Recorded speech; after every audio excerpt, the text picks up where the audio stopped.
Healthy lifestyle.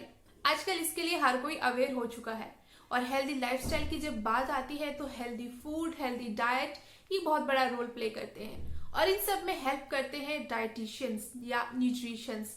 Hello everyone, welcome back to my channel. मैं एक बार फिर से आप सभी के साथ एक नई वीडियो, एक नई जानकारी में, एक नए कोर्स से रिलेटेड आप सभी को इन्फॉर्मेशन देने के लिए। जी हाँ, आज हम बात करेंगे BSc in nutrition and dietetics. ये क्या होता है, इस कोर्स से रिलेटेड कंप्लीट इन्फॉर्मेशन इस वीडियो में आपको मिलने वाली है। तो अगर आप भी फ्यूचर में BSc in nutrition and dietetics करना चाहते हैं या न्यूट्रिशन एंड डायटिशियन से रिलेटेड कोई कोर्स करना चाहते हैं तो ये वीडियो आपके लिए हेल्पफुल होने वाली है। आज हम बात करेंगे बीएससी न्यूट्रिशन एंड डायटेटिक्स क्या होता है, इस कोर्स में एडमिशन लेने के लिए क्या एलिजिबिलिटी होनी चाहिए, एडमिशन आपको कैसे मिलता है और कितनी फीस रहती है, और जब आप ये कोर्स कर लेते हैं तो कहाँ जॉब करते हैं, कितनी सैलरी होती है और कौन सी जॉब प्रोफाइल आपको मिलती है। तो चलिए बिना किसी देरी के वीडियो शुरू कर लेते हैं। न्यूट्रिशन एंड डायटिक्स ये 3 साल का full time bachelor degree programme है। जी हाँ, ये बैचलर डिग्री कोर्स है। कोर्स में स्टूडेंट्स को nutrition, dietetics, food science, food microbiology, food management, balance diet, eating habits, lifestyle management, इन सभी के बारे में पढ़ाया जाता है। बीएससी न्यूट्रिशन एंड डायटिक्स में स्टूडेंट्स को डेप्थ में नॉलेज दी जाती है न्यूट्रिशन से रिलेटेड। एक ह्यूमन बॉडी को न्यूट्रिशन की कितनी रिक्वायरमेंट होती है और अगर कोई डेफिशिएंसी है तो उसको कैसे फुलफिल किया जाता है, ये सभी आपको BSc in nutrition and dietetics course में स्टडी कराई जाती है। कर लेते हैं एलिजिबिलिटी क्राइटेरिया की। अगर आप इस कोर्स में एडमिशन लेना चाहते हैं तो आपकी मिनिमम क्वालिफिकेशन क्या होनी चाहिए।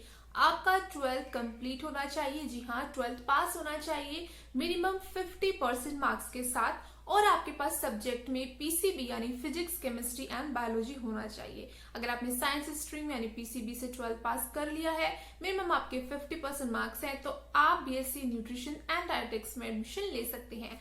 अब बात करते हैं एडमिशन प्रोसेस के बारे में कि इसमें एडमिशन लेने के लिए स्टूडेंट्स को क्या करना होता है। इस कोर्स में एडमिशन आपको मेरिट बेस्ड मिल जाता है। जी हाँ, मेरिट के बेसिस पर आपको कॉलेज, इंस्टीट्यूट्स या यूनिवर्सिटी में एडमिशन मिल जाता है। जो भी आपके मार्क्स आते हैं 12th में, उसके अकॉर्डिंग जो मेरिट लिस्ट तैयार होती है तो कॉलेज, इंस्टीट्यूट उसके आधार पर आपको एडमिशन दे देते हैं। हर इंस्टीट्यूट, हर कॉलेज में जो मेरिट लिस्ट होती है वो डिफरेंट क्राइटेरिया के अकॉर्डिंग तैयार की जाती है। तो आप किस इंस्टीट्यूट, आप किस कॉलेज से एडमिशन लेना चाहते हैं ये उसके ऊपर डिपेंड करता है। तो आप किसी भी कॉलेज या इंस्टीट्यूट में कॉन्टेक्ट कर सकते हैं एडमिशन के रिगार्डिंग। बात आती है एंट्रेंस एग्जाम्स की, तो कुछ यूनिवर्सिटी लेवल एंट्रेंस एग्जाम भी होते हैं। तो जिस भी यूनिवर्सिटी से आप ये कोर्स करना चाहते हैं, जो उस यूनिवर्सिटी का एंट्रेंस एग्जाम होता है, आप उसके लिए एप्लीकेशन फॉर्म फिल कर सकते हैं। तो एडमिशन आपको 2 तरीके से मिल जाता है, मेरिट लिस्ट के बेसिस पर एंड एंट्रेंस एग्जाम के बेसिस पर, जो कि यूनिवर्सिटी या कॉलेज लेवल के एंट्रेंस हो सकते हैं।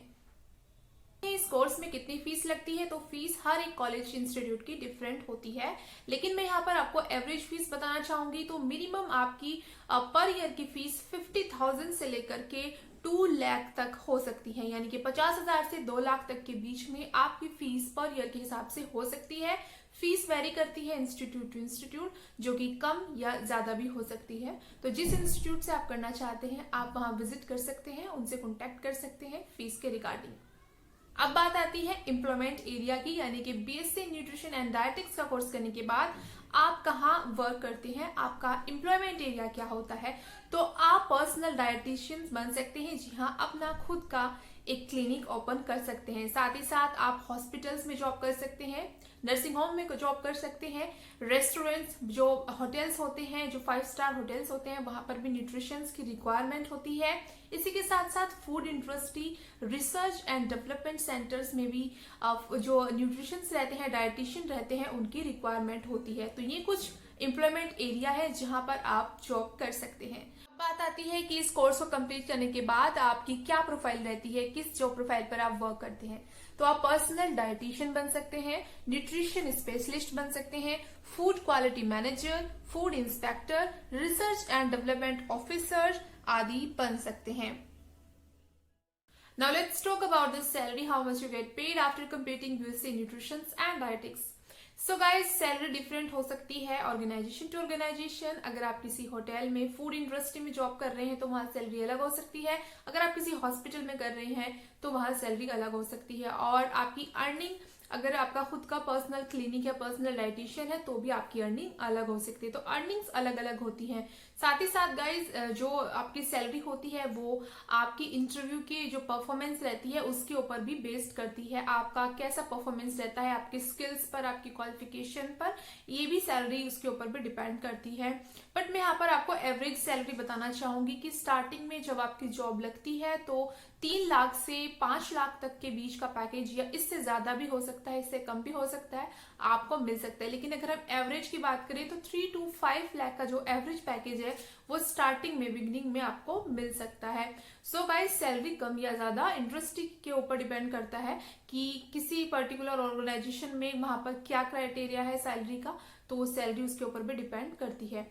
अब बात कर लेते हैं गाइस की बीएससी करने के बाद न्यूट्रिशन एंड डायटिक्स में क्या स्कोप रहता है। तो आप इसमें एमएससी भी कर सकते हैं, यानी कि आप एमएससी कर सकते हैं न्यूट्रिशन एंड डायटिक्स में, आप एमफिल भी कर सकते हैं या आप एमबीए भी कर सकते हैं।